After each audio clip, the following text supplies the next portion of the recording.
사도행전 8장 여러분과 함께 말씀 나누겠습니다. 사도행전 8장의 말씀을 나누기 전에 우선 이제 주일날 우리가 은혜 받았던 거와 병행해서 이제 여러분에게 말씀을 전하면 그 삼위일체라는 것은 대단히 중요한 역사예요. 왜냐하면 원래는 삼위일체가 없었어요. 유대인들에게 있어서는 유일신 하나님, 오직 하나님만 섬기는 거예요. 예수님이 유대인에게 박해를 당한 이유는 너가 왜 유일신 하나님을 섬기지 않고 너가 왜 하나님이냐고 하는 거예요. 하나님의 아들이라고 하는 것은 엄밀히 말하면 하나님이라고 얘기하는 거거든요. 예수님이 말씀한 하나님의 아들은 그냥 나는 그냥 하나님의 아들이야. 나보다 더 큰 사람이 하나님이야. 나는 그냥 너희들하고 똑같아. 이게 아니라 내가 아버지고 아버지가 나고 그런 하나를 얘기하는 거예요. 그러니까 유대인들이 가만히 놔뒀겠냐고요. 가뜩이나 그 유대인들의 유일신은 오랜 전통과 기간이 있었는데 그 유일신론을 깬 거블랑요. 그러면 예수님은 왜 유대인들이 그렇게 싫어하는 유일신론을 깼냐는 거예요. 우린 이게 되게 중요해요. 왜냐면 기독교가 바로 이 모책이기 때문에. 기독교는 타 종교와 정말 틀려요. 다른 종교들은 그냥 신은 신, 우리는 그의 종, 그럼 끝이에요. 근데 기독교는 안 그러글랑. 그 이유가 뭐냐면 하나님의 유일신만 계시면, 하나님이 예수님을 안 보내면 우리는 하나님에게 갈 수가 없어요. 이유는 우리가 뭐기 때문에? 죄인이기 때문에. 죄인은 하나님에게 갈 수가 없다는 거죠. 더 엄밀히 말씀드리면 하나님은 죄가 없음이 하나님이라고요. 하나님이라는 것을 저한테 정의 내린다면 죄가 없다. 죄가 없다는 걸 한마디로 하면 거룩하다라는 거잖아요. 거룩하다는 건 죄가 없다 그러려면요. 그럼 죄가 없다는 거룩하신 하나님이 어떻게 죄 있는 우리들과 함께 하겠냐는 거예요. 그래서 우리들한테 하는 말씀이 뭐냐면 너희들 죄 짓지 마 라는 거잖아요. 근데 죄 짓지 말라는 여러 가지 방법들을 선지자를 통해서도 가르쳐주고 율법을 통해서도 가르쳐주고 천둥을 통해서 자연재해를 통해서 말씀을 통해서 많은 것들을 가르쳐줬는데도 뭐 한다는 거예요? 죄를 진다라는 거예요. 그렇다면 이 죄 없는 자기 백성을 위하여 하나님이 하실 수 있는 것은 자기 몸, 자기와 똑같은 자기 자신인 아들을, 하나님의 나라의 그 유업을, 그 권세를 가진 자기 아들을 뭐 하는 거예요? 이 땅에 보내주는 거예요. 보내줬다는 것은 단순히 보내주고 다시금 그 아들이 사라지는 게 아니에요.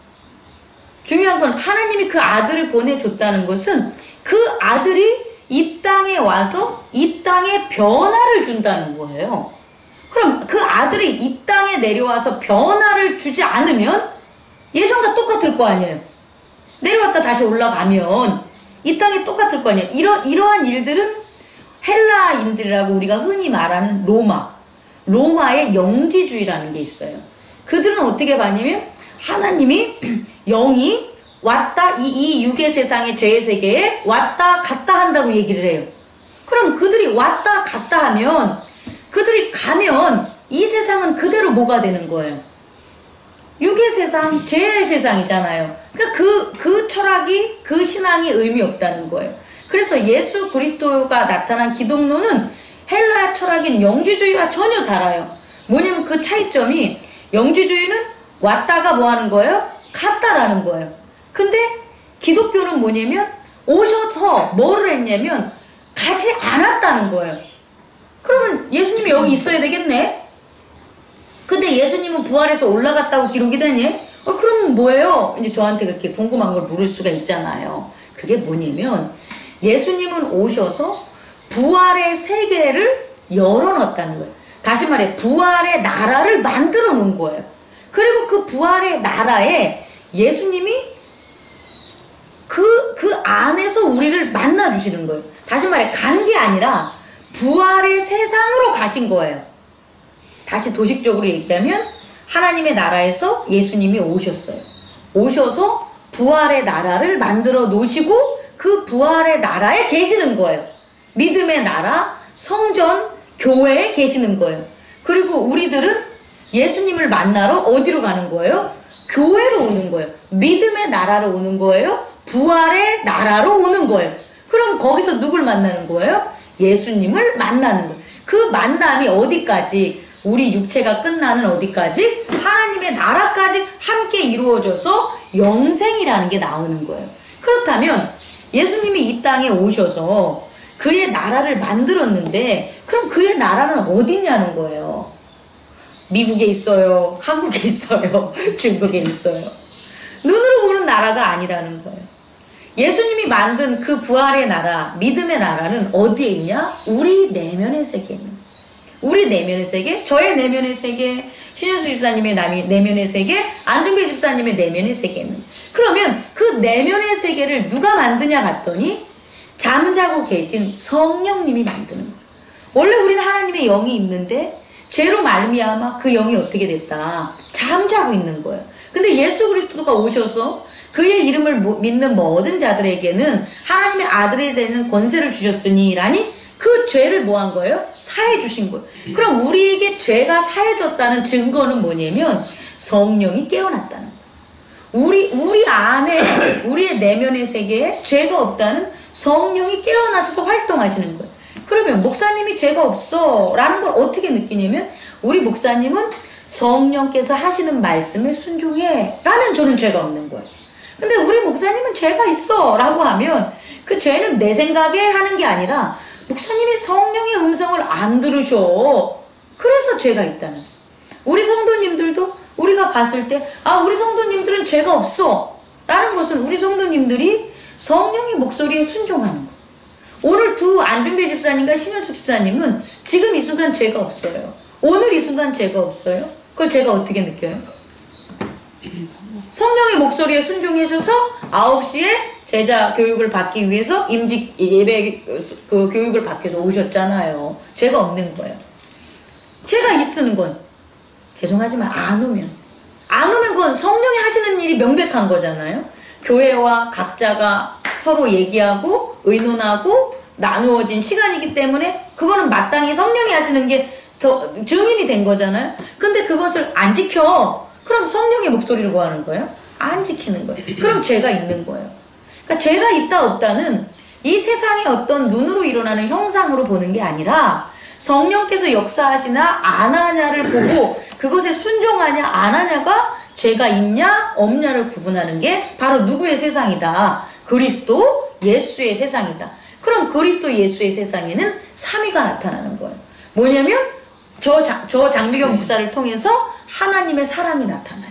그러면 그 하나님 성자가 누구와 함께 있는 거예요? 성부와 함께 있는 거예요. 또 장미경 목사를 통해서 성령의 지혜 밝은 빛이 나와요.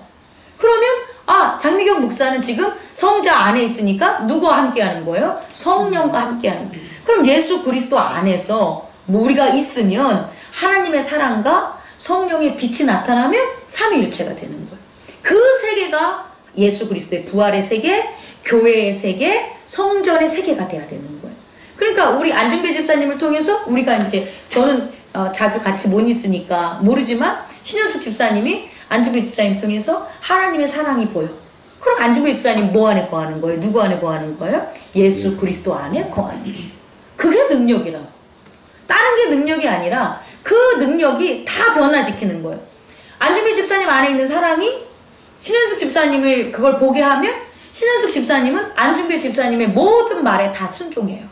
그렇지 않습니까? 하나님의 사랑이 안중배 집사님에게 있는데 신현숙 집사님이 복종 안 할 이유가 없어요. 그럼 안중배 집사님은 신현숙 집사님을 복종시키는 뭘 가진 거예요? 능력을 가진 거예요. 그게 가족에서 교회에서 점자 세상으로 기업으로 뭐 하는 거예요? 확장되어 나가는 거예요. 여러분 그 은혜가 있기 바랍니다. 우리 신현수 집사님이 안중배 집사님의 그 말씀 안에 그 삶 안에서 성령의 빛을 발견해. 나는 생각하지도 못했던 건데 아니 이런 진리와 이 지혜를 갖다가 안 집사님이 나한테 얘기를 하네? 그럼 안 집사님에게 뭐가 나타난 거예요? 진리의 성령의 빛이 나타난 거예요. 그럼 신 집사님은 그 진리의 말씀을 따라요 안 따라요? 따르죠. 그게 능력이라고. 근데 이게 가족에게서 어디로?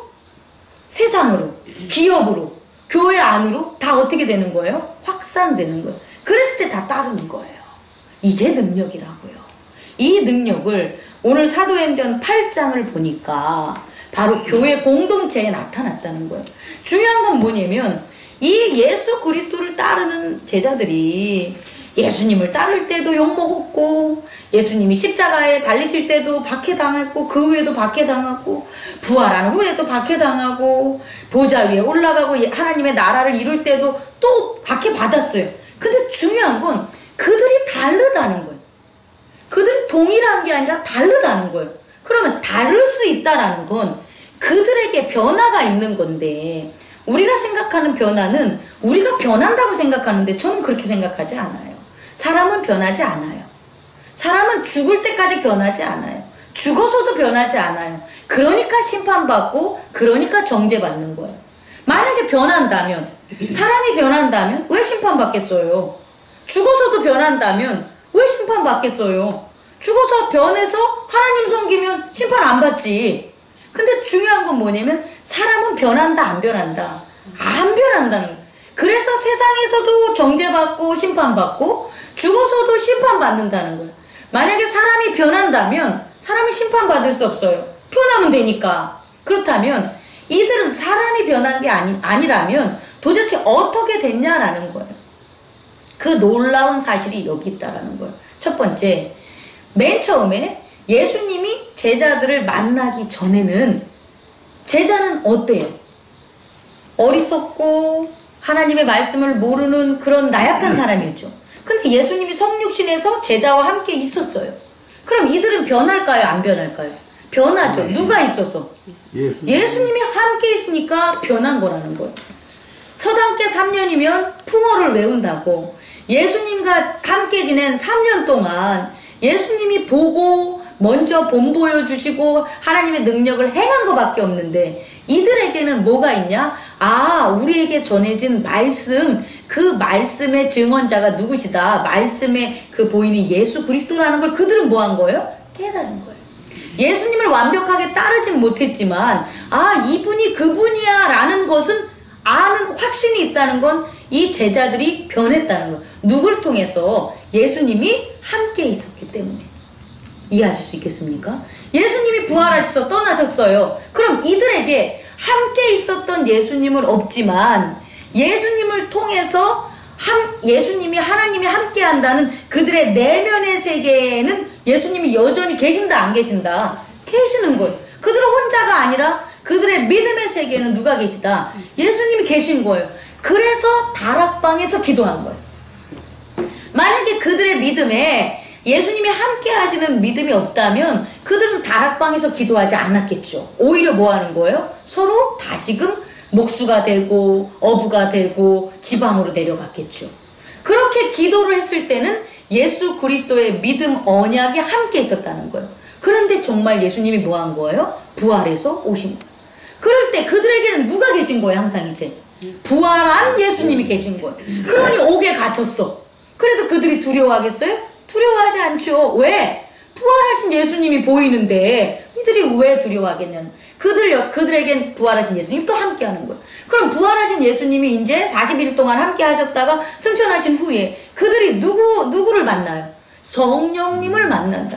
그럼 그들은 또 혼자가 아니에요. 누구를 만난 거예요? 성령님을 만난 거예요. 이 성령님은 영원하시다는 거예요. 그래서 오늘 말씀을 보니까 이 성령님이 함께하는 그들의 변화를 보니까 그때에 사울이 스데반의 죽음을 마땅히 여겼다는 거예요. 그리고 그날에 예루살렘에 있는 교회에 큰 박해가 있어서 얼마나 큰 박해가 있었는지 사도들 외에는 다 유대와 사마리아의 모든 땅으로 흩어졌다는 거예요.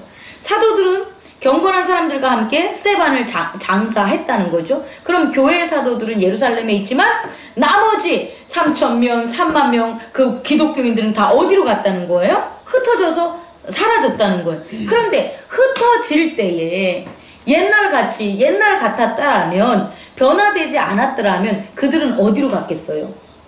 자기의 집으로 가고 동굴로 가고 산으로 가고 숨으로 가겠죠. 근데 그게 아니라 성령과 함께 하니까 어떤 일이 벌어지냐? 4절 함께 읽겠습니다. 시작. 흩어진 사람들이 두루 다니며 복음의 말씀을 전하세. 이건 뭐냐면요. 이들이 흩어지자! 그래가지고 복음 전하자 이게 아닌 거예요. 그들은 박해를 받는 동일한 일이 벌어졌지만 박해를 받았을 때 그들이 걸어갈 방향은 그들 옆에 누가 계시니까? 성령이 계시니까 그들이 할 수 있는 거는 뭐가 되는 거예요? 복음을 전할 수밖에 없는 거라는 거예요. 우리가 성령과 함께 합니다 라고 하면 우리는 우리의 삶으로 가서 뭐 하는 거예요? 복음 전하는 거예요. 아유, 엄마, 그 얘기는 그만 좀 해줘. 이런 말이 나온다고. 왜? 엄마는 밥 먹을 때도 하나님 얘기하고, 밖에 나갈 때도 하나님 얘기하고, 들어와서도 하나님 얘기하니까, 이제 자녀가, 엄마, 이제 그만해. 내가 알았어. 엄마, 곧 엄마 복음처럼 나도 예수 믿어서 교회 생활 할게요. 이렇게 나와. 근데 이게, 막상 이렇게 보면 쑥스러워 느낄 수 있겠지만 아니야. 임직자들에겐 이런 일들이 벌어지게 되는 거예요. 아니 제가 우리 성도님 만나면 복음 전하는 일 하지 딴 일 하겠습니까? 이게 뭐냐면 낚시 가서도 복음 전하고 밥 먹으러 가서도 복음 전하고 예배할 때도 복음 전하고 밥 먹을 때 이 하는 이유가 성령이 함께 하면 목사가 전할 수 있는 게 뭐밖에 없어요. 복음밖에 없어요. 그 복음이 뭐냐면 이렇게 하면 너희가 뭐 한다? 잘한다. 이렇게 하면 너희가 승리한다. 이렇게 하면 너희가 싸움에서 이기는 거고 이렇게 하면 너희에게 기쁨이 있고 이렇게 하면 잘 될 거야 라는 게 복음이기 때문에 그러는 거예요. 우리 안중배 집사님과 신윤숙 집사님에게 이 직분이 하나님의 선물이 주신다는 것은 결국 이와 같은 복음의 능력이 함께함을 믿으시기 바랍니다. 아멘. 그래서 놀라운 일들이 이제 벌어졌다는 거예요. 그렇게 핍박을 당했는데도 사마리아와 각 유대 곳으로 갔었을 때 사마리아 온 땅으로 전했을 때 복음이 전파가 됐다. 이제 그 대표적인 예가 마술사 시몬을 보고 그 뒤에 나오는 에디오피아 내시를 보면 우리가 볼 수 있는데 마술사 시몬이 어떤 사람이냐면 9절 10절에서 보면 마술을 행하여 많은 백성을 놀라게 하는 자예요. 근데 제가 봤을 때는요. 이 뒷부분에 보면 낮은 사람부터 높은 사람까지 다 따르며 이르되 이 사람은 크다 일컫는 하나님의 능력이라 하더라 라고 하는 거예요. 그럼 사람들은 이 마술사를 보고 뭐라고 하는 거예요? 하나님의 능력을 가진 자다. 우리는 더 추측할 수 있는 것은 사마리아는요. 사실상 사마리아 여인이 예수님과 대화했을 때 우리가 본 것처럼 하나님이라는 하나님을 섬겼던 분이에요. 왜냐면 사마리아는 북이스라엘이고 북이스라엘의 수도 그러니까 북이스라엘 사람들이 거기서 제단을 쌓고 하나님을 섬겼어요. 통일 왕국 때는 다윗이 거기를 통일했던 곳이라는 거예요. 북이스라엘과 남유다의 예루살렘에 있는 거고 사마리아 성에는 사마리아가에 하나님을 섬기는 제단들이 있어요 없어요? 있어요. 저는요 이 제사장이 뭐냐면 이 제사장이 여기서는 이제 마술사라고 했는데 저는 제사장 어떤 제사장이냐면 하나님의 말씀으로 세워진 제사장이 아니라 그들이 세운 거짓 제사장. 그래서 하나님께 뭐 한다고? 제사 지낸다고 하면서 마술을 부려서 많은 사람들을 현혹해 했던 사람. 그러나 그들은 그 마술을 부리는 사람을 뭐로? 하나님의 제사장이라고 여기며 따랐다는 거죠. 그 사람이라는 거예요. 그래서 그 사람이 마술을 부려서 많은 사람들에게 병도 낫게 해주고 어떤 영향력을 미쳤을 거란 말이에요. 그런데 그들에게 있어서는 예수 그리스도의 나라가 아니라는 걸 저는 가르쳐주고 싶은 거예요. 아니, 이단들은 기적을 못 일으킵니까? 아니에요. 이단들도 기적을 일으켜요. 아니, 불교는 기적을 못 일으킵니까? 불교에서도 마음이 수행될 수 있고 병이 날 수 있고 부자가 될 수 있고 싸움에서 이길 수 있어요. 다른 교, 유대교 혹은 이슬람교 혹은 다른 여러 가지 조로아스터교부터 그런 어떤 신압의 교, 인도의 교 그런 교들은 어떤 능력을 안 나킵니까? 아니에요. 그들은 능력을 나타내요. 그리고 그들이 얘기하는 하나님이 있어요.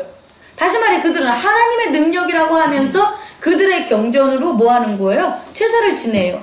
그런데 중요한 건 그런 세상이 옛날에는 있었지만 그런 세상들만 있는 세상이 아니라 주 예수 그리스도를 통한 세상이 열린 거예요.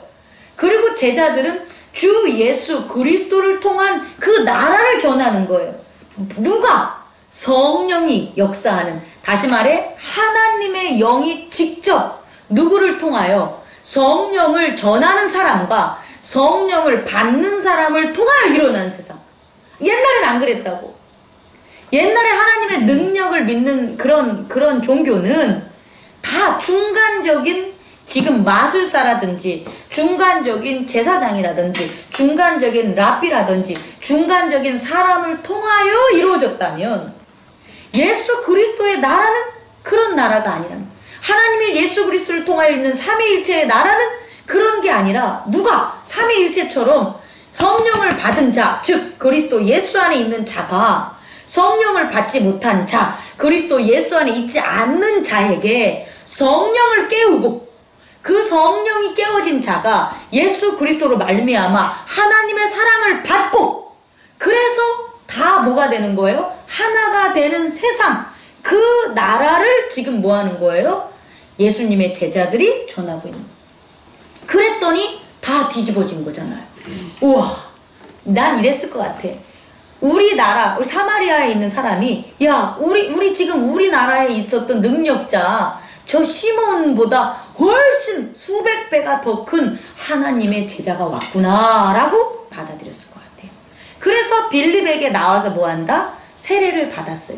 근데 이 소식을 예루살렘에 있는 요한과 베드로가 듣고, 예루살렘의 사도들이 듣고 요한과 베드로가 내려온 거예요. 왜? 어떻게 잘 이들이 됐냐? 근데 이들에게는 물 세례만 받은 거죠. 빌립에게는. 그래서 이들이 무슨 세례를 준 거예요? 성령 세례를 준 거예요. 성령 세례는 뭐냐면요, 확실하게 얘기해 줄게요. 만약에 제가 여러분에게 안수하고 기도할 때 어떤 뜨거운 나의 이성이 아닌 뜨거운 어떤 것으로 내 마음이 강하게 나의 믿음, 예수 그리스도를 고백하게 만들어서 내가 하나님을 아는 믿음이 생겼어, 순종이 생겼어, 그럼 그게 성령 세례예요. 그런 세례를 있어요. 그런 세례가 저한테 역사하는 성령이 우리 성령을 받는 사람들에게 있는 거예요. 그 사람들은 즉시로 예수 그리스도의 십자가의 권능이 딱 전해져서 어떤 죄사함과 어떤 눈물과 어떠한 회개와 그리고 예수님이 함께 예수 그리스도에게 나오는 그 즉각적인 반응과 역사가 일어나요. 그게 무슨 세례다? 성령 세례라는 거예요. 그런 세례들을 했고, 앞으로 행복나눔 교회에서도 그 세례가 있을 수 있고, 또 전에도 있었던 것들이 지금 안에서 잠시 소잔할 수도 있는 거고, 앞으로 역사하고 일이 있어서 이런 성령 세례는요, 하나님의 일이 있을 때 일어나요. 내가 하고 싶어서 하는 게 아니라 하나님의 계획과 역사가 있었을 때 그때 일어나는 거예요. 근데 이게 누구에게도 있을 수 있다. 우리 안수받는 안준배 집사님을 통하여, 신윤숙 집사님을 통하여도 이루어질 수 있는 거예요. 다른 안수받는 성도들이 정말 기도를 해주고 했을 때 성령의 역사함이 나타나서 그 사람에게 단순히 네, 제가 예수 그리스도 이름으로 세례를 받습니다, 교회 나가겠습니다, 세례 받으러, 이게 아니라 그 순간 성령 세례가 일어날 수 있다라는 거예요. 그 순간 변해져서 눈물과 콧물과 하나님을 영접할 수 있는 그런 일들이 벌어진다, 안 벌어진다? 벌어진다. 이 마술사 시몬이 보니까 빌립이 세례를 받아, 자기에게 빌립이 세례를 줬을 때 그게 아닌 거예요. 누가 왔을 때 베드로와 요한이 다른 사람들에게 성령 세례를 줄 때는 자기가 물 세례 받은 거는 틀린 거예요. 그러니까 빌립이 뭐라 그러냐면, 사도들에게 나와서 뭐냐면, 잠깐만요, 어디 나와 있을까요? 여기부터 읽어봐야 되겠다. 17절부터. 이에 두 사도가 그들에게 안수함에 성령을 받는지라. 18절. 시몬이 사도들에게 안수로 성령 받는 것을 보고, 그 다음 뭐라고요? 돈을 드려 이르되 이 권능을 내게도 주어 누구든지 내가 안수하는 사람을 성령을 받게 하여 주소서 하니, 베드로가 이르되 내가 하나님의 선물을 돈 주고 살 줄 생각하느냐? 내 은과 내가 함께 망할지어다. 다시 말해 이게 뭐냐면요, 진짜 중요한 거예요. 옛날에 기도원 같은데 성령 세례를 주시는 목사님들이 진짜 많았어요. 근데 이 목사님들이 누구와 같은 이 실수를 했냐? 마술사 시몬과 같은 실수를 했어요. 제가 기억나는 게 있어요. 어떤 기억나는 게 있냐면 너가 잘 되려면 내가 성부와 성자와 성령의 예수 그리스도 이름으로 내게 성령으로 세례를 하노니 라고 세례를 주기 전에 뭘 하냐면 돈 가져오라 그래. 너 헌금 내야 돼. 너 500만 원 내? 너 얼마 낼 수 있어? 500만 원. 그래, 이거 적어. 집 팔아서 1000만 원 내. 이런 얘기를 해. 또 뭐 하냐면 세례를 주고 세례 받아가지고 눈물 콧물 다 흘리잖아요. 그럼 그 사람한테 가서 내게 성령 세례가 왔지? 너가 그러니까 교회에다 헌금해야 돼 라고 해서 돈을 얘기해. 저는 근데 그때 몰랐어요. 근데 그게 다 잘 되는 줄 알았어요. 그때 세상에서는. 근데 그렇게 성령 세례를 주신 분들이 오늘날 있어서 다 완전하고 평화로운 교회와 사랑을 나누는 공동체를 해가지고 말년에 원로 목사님이 있어가지고 평화롭게 있는 교회가 없어요. 다 뿔뿔이 흩어지고 다 자기들 사는 것도 핍박해지고 그 성령 그 놀라운 권능 다 잃고. 그게 뭐냐를 봤더니 오늘 바로 이거라는 거예요. 시몬이 돈 받고 성령 세례를 구한 거나 여러분들도 마찬가지. 요건 설명하고 할 텐데 목사님들이 돈을 받아가면서 성령 세례를 준 거나 뭐가 다르냐는 거예요. 또 하나는 그렇게 된 사람들이 어떤 잘못된 기독교의 습관이 됐냐면 어떤 잘못된 기독교가 있냐면 뭔가 어려워. 뭔가 어려우면 목사님 찾아가서 뭐 하냐면 돈 드린다 그래. 목사님 제가 목사님 차 한 대 바꿔드릴게요. 목사님 제가 목사님 집 좀 하나 바꿔드릴게요. 근데 아주 중요한 일이 있어요. 목사님 저 위에서 40일 금식 좀 들어가 주십시오. 이렇게 된 게 겉으로 볼 때는 헌금 내는 것 같은데 뭐가 잘못됩니까? 라고 할 수 있지만 아니라는 거예요. 이 시몬처럼 뭐냐? 돈으로 성령의 선물, 돈으로 하나님의 선물인 역사를 살려는 것밖에 안 되는 거예요. 그 권능을 살려는 것밖에 안 되는 거예요. 그래서 오늘날 기독교가 엄청난 은혜를 받아서 정말 엄청난 기업이 될 만큼 큰 부가 있음에도 불구하고 많은 사람들을 모으는 게 아니라 오히려 실망시키고 시험 들게 하고 믿지 않게 만들고 예수의 이름을 땅에 떨어뜨리게 만들고 성령의 능력을 땅에 떨어뜨리게 만드는 그런 배도자의 모습으로 그런 성령의 능력 없는 모습을 보이게 됐다는 거예요. 그만큼의 돈이 있는데 왜 그게 초대교회에 놀라운 역사의 그런 물질이 되지 않고 공동체의 물질이 되지 않고 오히려 권력의 물질이 되고 오히려 정치자금, 정치와 이렇게 손잡고 오히려 계층을 나누는 그런 돈이 됐냐는 거예요. 오늘 말씀 사도행전에서 볼 수 있듯이 그게 뭐가 되냐? 하나님의 선물을 쌓는 뭐가 되는 거예요. 세상에 돈으로 성령을 살려고 하는 것으로 잘못 이 시몬처럼 됐기 때문에 오늘날 목사님들이 바로 이걸 선포해야 돼. 그랬을 때 뭐라고 해야 되냐면 집사님 돈으로 성령 하나님의 선물을 살려고 하십니까? 그렇게 하면 그 돈과 집사님이 망합니다. 이것만 선포했다면 많은 교회의 영혼들이 오늘날 저는 회복되리라고 봐요. 또 마찬가지로 오늘날 많은 교회들이 이렇게 목사님들이 이렇게 선포한다면 저는 우리 교인들이 이 시몬이 회개하고 기도하는 그런 시간이 분명히 있을 거라고 저는 얘기합니다. 바로 성령의 능력은 뭐로 하는 거다? 돈으로 사는 게 아니다. 그 돈으로 살려고 하는 게 바로 23절 내가 보니 너는 악독이 가득하며 불의에 메인바 되었구나. 다시 말해 누가 악독하냐? 누가 불의하냐? 우린 몰라요. 저 사람이 어떻게 불의한지 악독한지 몰라. 근데 저 사람이 뭐로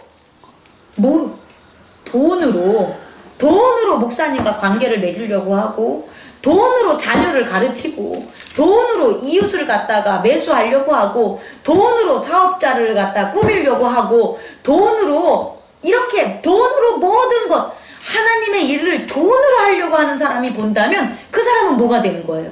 불의하고 악독이 가득 찼다는 거예요. 우리가 목사님 안에 있는 게 뭔지 몰라. 그렇지 않습니까? 사람이 어떻게 알아요? 그런데 목사님이 하려는 게 돈으로 성전 짓고 돈으로 예배 드리고 돈으로 뭐 사람 사고 돈으로 사랑하고 돈으로 일하려고 한다면 목사님 안에 뭐가 있는 거예요? 악독과 불의가 있는 거예요. 여러분 이것을 깨닫는 저와 여러분 되기를 원합니다. 그래서 회개하라 라고 요한과 베드로가 누구에게? 마술사 시몬에게 전한 거예요. 여러분 이 말씀은 제가 여러분에게 전하는 것처럼 여러분이 임직자가 되면 여러분이 세상에 전할 얘기가 되는 거예요. 세상에서 정말 그리스도인이 성공하지 못하는 것은 바로 이 물질로 하나님을 살려고 하는, 하나님의 은혜를 살려고 하는 거짓 때문이라는 걸 잊지 마시기 바랍니다. 그러면 마지막으로 그러면 우리는 그럼 헌금을 어떻게 해야 됩니까? 하나님에게 예물을 어떻게 해야 됩니까? 저는 딱 두 가지만 여러분에게 얘기할게요. 하나는 11조고 하나는 감사헌금이에요. 11조는 뭐냐면 공동체를 위해서 쓰는 거예요. 교회 공동체를 위해서. 예전에 레위기 출애굽기 시절에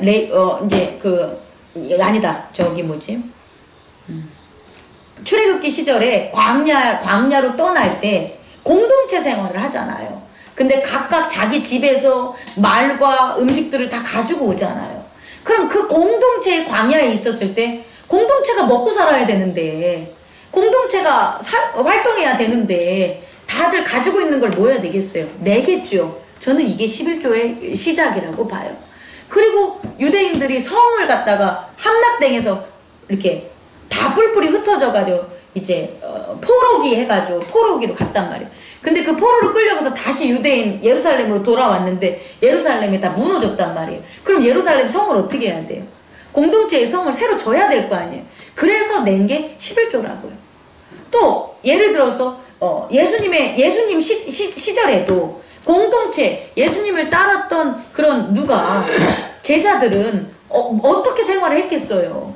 공동의 11조를 냈겠지요. 그래서 유다가 그 돈깨를 맡아서 그거 재정을 받잖아요. 그리고 초대교회는 많은 사람들이 유입을 됐잖아요. 교회 안으로 왔잖아요. 그리고 그 사람들을 갖다가 먹이고 입히고 하는 것들에 대해서 자기 땅을 팔고 하고 하는 그런 11조가 있었잖아요. 그러니까 11조는 뭐냐면 공동체 생활이에요. 다시 말해 교회 공동체에서 우리가 뭔 생활을 하려면 당연히 저는 각자의 형편에 맞는 11조를 드리는 거예요. 동등한 균등한 게 아니라 각자의 형편에 맞는 11조는 공통적인 공동체 생활에서 필요하다라고 하는 게 그게 하나님의 드린 저는 첫 번째 예물이라고 봐요. 그 두 번째 예물은 감사 예물은 감사할 때마다 드리는 거예요. 그 형편과 그 액수에 상관없이 감사하는 일이 있으면 1,000원이 내든 10,000원이 내든 10만원이 내든 100만원이 내든 정말 감사하는 일들이 계속 나한테 생기는데 그것에게 하나님에게 드리는 것. 그래서 저는 솔직하게 얘기하면 감사헌금과 11조로 다 충당이 돼야 된다고 봐요. 그러면 11조 안에서 건축헌금도 내고 선교헌금도 내고 또 여러가지 병원 신방도 가고 또 여러가지 해외 선교나 어려운 사람 돕는 것도 돼. 그게 11조 안에서 그 운영하면 되는 거지 따로따로 헌금들이 이렇게 나눠지는 것 자체가 저는 사실상 성경적이지 않다고 봐요. 그런데 그게 안 되니까 조삼모사로 4개를 내서 아침에 4끼 먹던 아침에 3끼 먹던 나눠서 하는 거가 되는 거니까 그거는 뭐 오늘날의 교회 형편이라고 보는 거죠. 저는 이 마술사 시몬에 대한 그 잘못된 물질관을 저는 벗어나야 된다고 봐요. 우리 교회가 능력을 받으려고 잘 되려고 성령의 은혜를 받으려고 하나님께 예물을 드리는 것이 아니라 하나님께 예물을 드리는 건 마땅히 이와 같은 공동체를 주셨고 마땅히 우리에게 은혜와 진리를 함께 하시니까 드리는 거고 나머지에 대해서는 하나님의 능력에 대해서는 돈으로 하는 게 아니라 오히려 하나님의 능력과 사랑으로 나타나고 그걸로 전하는 우리 행복나눔 교회가 됐으면 좋겠어요. 그래서 힘들더라도 그래서 좀 귀찮더라도 직접 찾아가고 직접 만들고 직접 나누고 돈 주면 편하지. 근데 그게 하나님의 사랑과 권능을 나타낼 수 있는 건 아니라는 거예요. 돈이 필요할 때는 돈으로 주는 거지만 돈이 필요하지 않고 나눌 사랑과 능력은 우리가 스스로 좀 힘들더라도 시간을 내서도 함께하는 우리 행복나눔 공동체가 저는 됐으면 좋겠습니다. 뒤에 있는 에디오피아 내시는 생략하겠습니다. 이렇게 성령과 함께함으로 예수 그리스도와 함께함으로 변화가 일어나는 거지. 예수 그리스도가 없어, 성령도 없어, 부활하신 믿음도 없어. 근데 어떻게 변화될 수가 있겠냐는 거예요. 여전히 죄 있는 사람에 불과하다. 하지만 우리가 누구와 함께 있는 거, 나는 오늘 예수 그리스도의 말씀과 함께 있을 거야 라 그러면 말씀과 함께 있는 변화된 내가 되는 거고, 나는 오늘 부활하신 예수님에 대한 그 뜨거운 믿음이 있어, 그 소망이 있어 라면 그 소망과 함께하는 변화된 우리가 되는 거고, 성령의 능력으로 나는 세상의 빛이 될 거야, 소금의 역할을 할 거야, 성령이 오늘 나와 함께 역사하시는 그 능력을 펼칠 거야 라는 믿음과 기도 안에 있으면 성령이 역사하는 우리의 변화된 모습들이 우리의 삶의 세상에 펼쳐짐을 저는 믿습니다. 그리고 그 놀라운 세계가 안중계 집사님과 신효수 집사님, 우리 안수받는, 우리 임직의 안수를 받는 최천님 집사님, 고은경 집사님, 또 장미숙 장도화 집사님 위에, 또 우리 행복나눔 교회 위에 역사함을 믿습니다. 그 새로운 세계를 우리는 지금 뭐 하는 거예요? 선물로 받고 맞이하는 것을 잊지 말아 주시기 바랍니다. 꺼주시기 바랍니다. 사랑과